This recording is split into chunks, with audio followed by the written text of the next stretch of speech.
కత్తిమేవాళ్ళు కూడా వచ్చారండి. అలాగే ఇచ్చారు. ఈయన ఒక్కళ్ళేరు. వాళ్ళ ఇక్కడ చెప్పిన విషయాలు నాకు అక్కడే అతను చెప్పినట్టయితే నేను వాళ్ళ మీద ఎఫ్ఐఆర్ కట్టించేదాన్ని, వాళ్ళని కూడా సేవ్ చేసేవాళ్ళం. నా పేరు డాక్టర్ అమిరెడ్డి రజని, మానవ హక్కుల organisation all India national chairman మాట్లాడుతున్నాను. గత 2 నెలల క్రితం ఇస్మాయిల్ అనే అతను విజయవాడ నుంచి ఒక అతను ట్రాప్ చేసి ఇతన్ని తీసుకెళ్ళిపోయారు. ఇతనికి ఆల్రెడీ బ్రెయిన్ ఆపరేషన్లు 2 అయినాయి. ఇతని పరిస్థితి ఏంటంటే పని చేస్తాడు, అంతా బాగానే ఉంటుంది, కాకపోతే కొంచెం డ్రింకింగ్ అలవాటు బాగా. అది ఆసరాగా తీసుకుని విజయవాడలో అయితే కంపల్సరీ ఒక గ్యాంగ్ అయితే మాత్రం ఉందండి మాకు తెలిసినంత వరకు. ఇతన్ని తీసుకెళ్ళిపోయి నువ్వు పని చేస్తావా అంటే ఇతను సరే నేను పని చేస్తానని చెప్పి వెళ్ళగా అతన్ని ఒక బస్సులో ఎక్కించేసి ఇతనితో పాటు మిగతా వాళ్ళు కూడా మొత్తం టోటల్గా 22 మందిని ఆ బస్సులో తీసుకెళ్ళిపోయి వీళ్ళకి ఆ బస్సులోనే మందు బాటిల్స్ ఇచ్చేశారు. మందు బాటిల్స్ ఇచ్చేసినాక వీళ్ళు తాగేసి పడుకున్నారంట. తీరా లేచి చూసేటప్పటికి ఒక అడవి ప్రాంతంలో ఉన్నారంట. ఆ అడవి ప్రాంతం ఎక్కడుందో తెలియదు. వీళ్ళు ఎలా బయటికి రావాలో కూడా వీళ్ళకి తెలియని పరిస్థితి, అయోమయంలో ఉన్నారు. ఇతను గత మార్చి నెల 29వ తారీఖున ఒక ఫోను ఒక పెద్ద ఆయన దగ్గర తీసుకుని, ఇస్మాయిల్ అనే అతను తీసుకుని వాళ్ళ ఫ్రెండు అండ్ వాళ్ళ ఓనర్ ఇద్దరు ఒకటే ఆయనకి ఫోన్ చేశాడు. ఏమని, ఇక్కడ నేను ఎక్కడున్నానో తెలియట్లేదు, ఇది అంత అడవిలాగా ఉంది, పుళ్ళు అన్నీ ఉంటున్నాయి, నన్ను వచ్చి తీసుకెళ్ళండి, నాకు భయం వేస్తుంది, నన్ను ఇక్కడ వలల్లో చేపల వలలు చేపిస్తున్నారు, నేను చేయలేకపోతున్నాను అని ఫోన్ చేస్తే ఒక్క ఫోన్ ద్వారా ఆ ఫోన్ మాట్లాడినాక ఆ ఫోన్ కట్ అయిపోయింది, స్విచ్డ్ ఆఫ్. నెక్స్ట్ ఇతను ఆల్రెడీ భార్య నా భర్త కనబడతలేదని చెప్పి ఆర్పేట పోలీస్ స్టేషన్లో కంప్లైంట్ ఇచ్చింది, కాకపోతే ఎఫ్ఐఆర్ కట్టలేదు. ఈ కేసు ఆ ఎస్ఐ గారు మాణిక్యాంబ గారి కంట్రోల్లో ఉంది. ఆవిడ లాస్ట్ సిగ్నల్ ఎక్కడ కట్ అయిందో అనేది మాకు ఫోన్ ద్వారా చెప్పింది. అది తీసుకుని మేము ఫస్ట్ అద్దంకి వెళ్ళాము. అక్కడి నుంచి అక్కడ కాదు అని చెప్పి బద్వేల్ బ్రాహ్మణపల్లి ఏరియా ఫారెస్ట్ అడవిలోకి నైట్ పూట ఈవినింగ్ మేము 6కి లోపల వెళ్తే అడవిలోకి 9:30 అయింది బయటకు వచ్చేటప్పటికి అక్కడ లేడు. నెక్స్ట్ మేము అక్కడ లేరని చెప్పి కడప ఎస్పీ గారిని అప్రోచ్ అయ్యాము. కడప ఎస్పీ గారు వెంటనే యాక్షన్ తీసుకుని బద్వేల్ రూరల్ ఎస్ఐ గారికి అప్పచెప్పారు.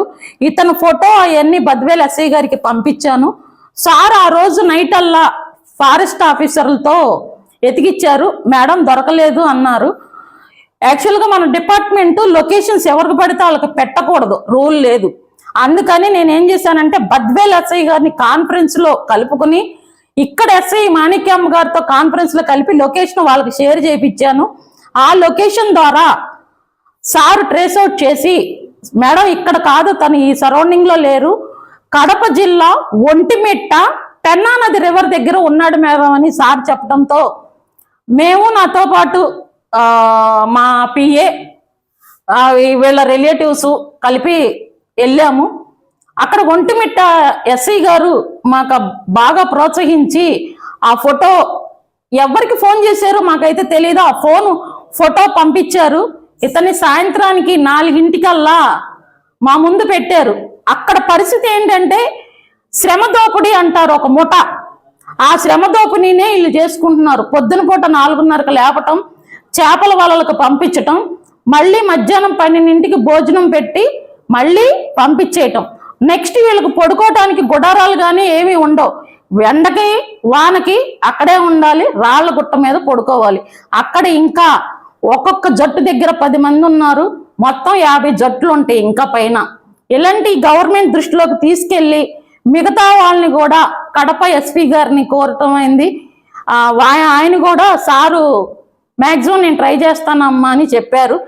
ఈ కేసులో ఇతన్ని బయటికి రావటానికి నాకు సహకరించిన వీళ్ళ కుటుంబ సభ్యులు, మెయిన్ ఈ రోజు మేము ఇలా బతికి బయటికి రావటానికి కారణం నా పిఏ గుజ్జు ప్రసన్న కుమార్ అలియాస్ నాని. ఇతను లేకపోతే మేము అసలు బయటకు వచ్చేవాళ్ళమే కాదు. చాకచక్యంగా కారు డ్రైవింగ్ చేసుకుని మమ్మల్ని ఇలా తీసుకొచ్చినందుకు నేను ప్రత్యేక కృతజ్ఞతలు తెలుపుకుంటున్నాను. నా పేరు ఇస్మాయిల్ అండి. విజయవాడ వెళ్ళానండి. విజయవాడ పనికి తీసుకెళ్తా అన్నారు. వెళ్ళి దిగంగానే నా బుట్ట అక్కడ పెట్టి ఎటు తిరుగుతున్నాం. బుట్టలాకి వెళ్ళిపోయారు. ఎక్కడో తెలియదు. తర్వాత ఇద్దరు వచ్చారు. పని ఉంది వెళ్తామంటే వెళ్తాను అన్న. తేలిక పని భోజనం పెట్టి సాయంత్రం మళ్ళీ ఇచ్చి నెలకు 15,000 ఇస్తాను నీకు వెళ్ళు అన్నారు. తీసుకెళ్ళాడండి. తీసుకెళ్ళి ఒక లాడ్జికి తీసుకెళ్ళాడు. లాడ్జిగాడేమో 22 మంది ఉన్నారు. 23. సాయంత్రం 6:30 తర్వాత 7 అయింది. 7ంటికేమో బస్ స్టాండ్కి వెళ్ళి బస్సు ఎక్కాలి అన్నారు. తర్వాత మంది ఇస్తా అన్నారు. తర్వాత 7ంటికి బస్సు ఎక్కామండి. బస్సులో మందు బాటలు ఇచ్చేసారు. అందరూ తాగేసాం. ఏంటి అంటే ఈ పని తాళ్ళాగదే పని, సింపుల్ పని అన్నారు. ఎవరిగారు కొత్తగా ఉన్నారు. ఫస్ట్ టైం వచ్చి నెల చేసి వెళ్తా అన్నా అని వచ్చాను అన్న. బస్సు ఎక్కిన తర్వాత మంది వేసి పడుకున్నామండి. తెల్లారి 5:30 అయింది. దిగితేమో మొత్తం ఎడారి.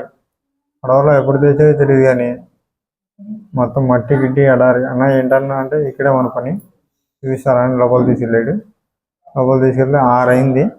ఇప్పుడే కాదు ఇంకో ట్రిప్పు తిప్పుతా అని 4ంటికి షిప్లో తీసుకెళ్ళి ఇలా వల లాగాలని చేపలు పట్టారు. వల లాగి ఎవరికి ఏం చెప్పారో అదే చేయాలి అన్నాడండి. అదే పని చేసాం. నెల అయింది. నెల కూడా పంపిస్తా అన్న మా రంజాన్ పండుగ వస్తుంది. నా చెప్పాను కదా 2 పిల్లలని చూడన్నా అంటే సాహిబు ఇప్పుడే కాదు ఇంకా టైం ఉంది అప్పుడు చూద్దాంలే అన్నాడు. ఇలాంటి వాళ్ళు ఇంకా ఎంతమంది ఉన్నారు? అలాంటి వాళ్ళు మనకి గ్రూపులు ఉన్నారు. పెడితే ఒక మాలో 15 మంది, పక్కన 15 మంది, పక్కన 20 మంది అలా బ్యాచ్లు ఉండే. డబ్బులు ఇచ్చారా ఏమన్నా మీకు? నాకు వచ్చేటప్పుడు ఎంత ఇచ్చాడు? అసలు మామూలుగా అక్కడ డైలీగా చెప్పి తీసుకెళ్ళలేదా? ఏమేమో